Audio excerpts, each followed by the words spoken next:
Biden is attending the annual NATO summit. There you go. Biden is in Lithuania this morning for crucial meetings with America's allies in NATO. The leaders there have got a lot to talk about, but the main focus will be almost entirely on Russia and the threat it poses to Eastern Europe. Nancy Cordes has made her way to the summit in Vilnius. That's the capital of Lithuania, and she joins us now. Nancy, good morning. Good morning to you, Tony. And the leaders who are gathered here are starting out this summit with a win, an agreement to allow a powerful Nordic country to join the NATO alliance, a signal to Putin, they argue, that his unprovoked war against Ukraine has united the West against him. President Biden arrived in Lithuania's capital to good news. NATO member Turkey suddenly dropping its opposition to Sweden's NATO membership. Sweden will now follow Finland into the growing alliance. This is a historic moment. The adding of Finland and Sweden to NATO is consequential. This is the first meeting of NATO leaders since the Wagner mercenary group attempted mutiny in Russia last month. A Russian spokesman confirmed that Russian President Vladimir Putin met with Wagner leader Yevgeny Prigozhin 5 days after that uprising. And he didn't kill him?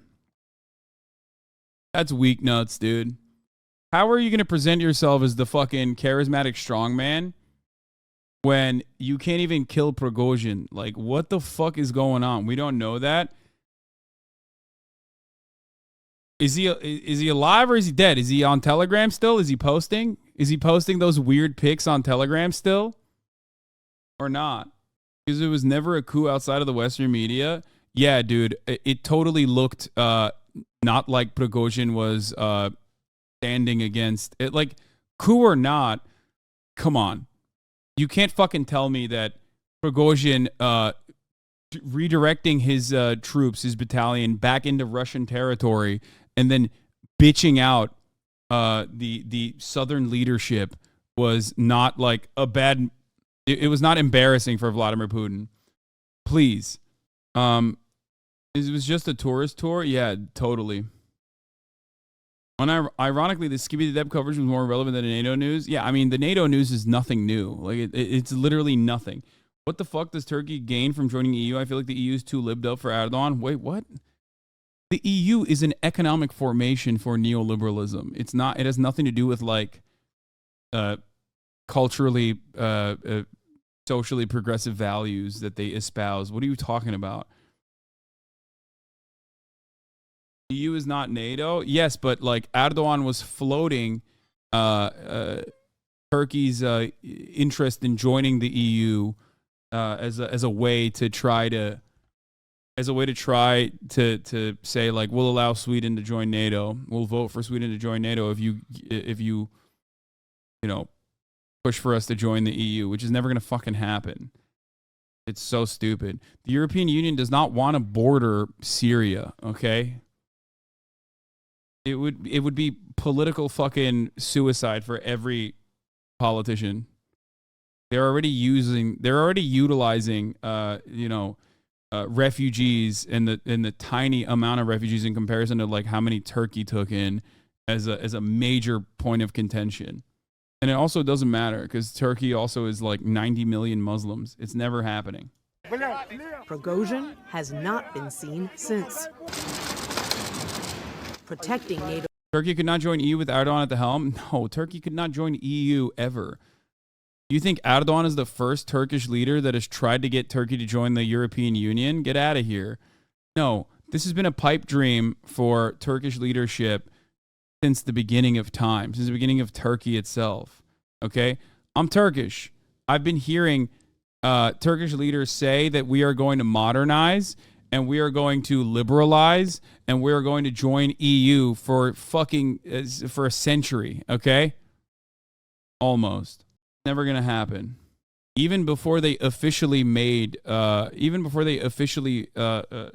made efforts, that's always been a thing that people have talked about. It doesn't matter. Turkey is a Muslim nation. It's not going to happen. Okay? For a Turk, you seem to hate Turkish people a lot. Shaking my head. How about saying something nice about Mr. Erdogan for once? Yeah. This sounds wrong, but the EU will never allow a Muslim country in. Yeah, I mean, they will never allow a Muslim nation with 90 million Muslims in it that also is bordering other Muslim countries. Okay? It's just not, like, that is a fucking ridiculous. Also, people always say famous Hasanabi predictions, let's go, as like a joke. But like, you can only point to one instance and not the 700,000 instances where I was absolutely fucking on the money. It's literally one time. The one time. It's just the maximum amount of copium that some of you dumbest motherfuckers in the chat always go back to. And even then, my analysis was sound on the fucking situation. I hate responding to this over and over again. NATO's eastern flank from an increasingly unstable Russia is at the top of the agenda today. They're going to defend every inch of it. And as Russia's assault on Ukraine enters its 17th month, leaders here say they'll unveil a long-awaited reform path today that Ukraine can take to someday join NATO itself. How long do you anticipate it will take Ukraine to make those reforms once the war has ended? I can't put a timetable on it. I don't believe that you will see that coming out of here. This is about the substance of democratic and security sector reforms and getting those right. But that approach appears to be too vague for Ukrainian President Volodymyr Zelensky, who is on his way here right now and just issued a scathing statement saying that it's, quote, unprecedented and absurd to place new requirements on Ukraine without a specific timetable for. It's like Ukrainians watching Sweden join NATO immediately. Well, they've been asking for years. For NATO membership. He says it's only going to embolden Russia and that he's prepared to make that case when he gets here later today. Gail? Nancy, we thank you. Also joining us now from Lithuania is Secretary of State Antony Blinken. Mr. Secretary, always good to see you. I know you're very busy today, so thank you for taking the time. Morning, Gail. Let's start. We know Sweden is now following Finland into NATO. What message do you think that this will send to Russia? Or what message do you want it to send, if any? Well, it sends two messages. First of all, our alliance is stronger. It's bigger with two new members, Finland and now Sweden. And it's more united than ever. And Ukraine will never join NATO, then the rest would have to officially and militarily support Ukraine. Thoughts? I mean, Ukraine will never join NATO right now because it's actively under conflict. But if that conflict were to end one day, that would mean that they have like totally fucking destroyed Russian conventional forces. And somehow there was no nuclear bomb that happened, in which case they very well could join NATO. Yeah. At this stage, Ukraine joining NATO could be a realistic reality as long as the war, like the Russian invasion, is ended. You know what I mean? Which unlikely. And in terms of Russia's aggression against Ukraine, it's sending a very strong message to Putin that he's not going to outlast us. He's not going to outlast Ukraine. And the sooner he ends this war of aggression, the better.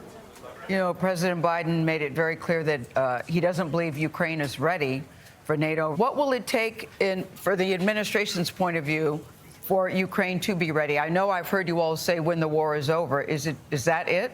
So we're committed to what's called NATO's open door, to welcoming new members when they're ready for membership and when all of the allies agree to invite them in. Ukraine has made good progress in that direction, and that's going to be reflected at this summit. At the same time, the Ukrainians and others are the first to acknowledge that they have more work to do, continue to reform their military, continuing to deepen democratic reforms. You're going to see that come out of the summit as well. The bottom line is this. Here in Vilnius, a really robust package of support for Ukraine. Political support, practical support, and further progress down the road toward membership in NATO. You know, there's some confusing headlines coming out of Russia right now. We just heard recently that the head of the Wagner group, Prigozhin, met with Putin 5 days after the alleged mutiny. How is this man still alive, in your opinion? We haven't heard from him in the last couple of days. How is he still alive? Well, look, this is an internal matter for the Russians to figure out. I think it's raised lots of questions that Putin still has to answer. This was a direct challenge to his authority. Prigozhin also questioned the very premises on which Putin was fighting the war, making clear that there's no threat to Russia from NATO, no threat to Russia from Ukraine. I don't think we've seen the last chapter of this. This is still going to play out, but it has raised real questions. I think it's opened some real cracks. Before you go, we want to get an update from you, if you can, about Wall Street reporter Evan Gershkovich. You know, we're all very worried about him. We hear that we've heard Russia may be open to a swap. Is that true? And if so, what can you tell us about that? So Evan's now been unjustly detained for more than 100 days. We have another American in Russia, Paul Whelan, unjustly detained for even longer. My number one responsibility, Secretary of State, is to look out for the security, the well-being of Americans around the world, especially those who are being unjustly detained. And we've gotten many Americans out. I'm determined to bring Evan home, to bring Paul home, to bring others home. I have nothing that I can share with you right now. I can just tell you generally that even when we have very profound differences with Russia, for example, over Ukraine, that doesn't mean that we're not working to try to bring home Americans who are being unjustly detained. So that work continues. I'm very much focused on it, but nothing that I can share with you right now. All right. We're all thinking of him. We thank you so much for your time. Thanks, Gail. Good to be with you. Hey, everyone. I'm the editor. Thanks for watching till the end. Hope you enjoyed the content. If you did, then please drop a like and subscribe. Why not leave a Kaya love in the comments down below so that I know that you reached this point of the video? If you'd like more content like this one, then check the video up here on top of my head, or literally in front of my face right here.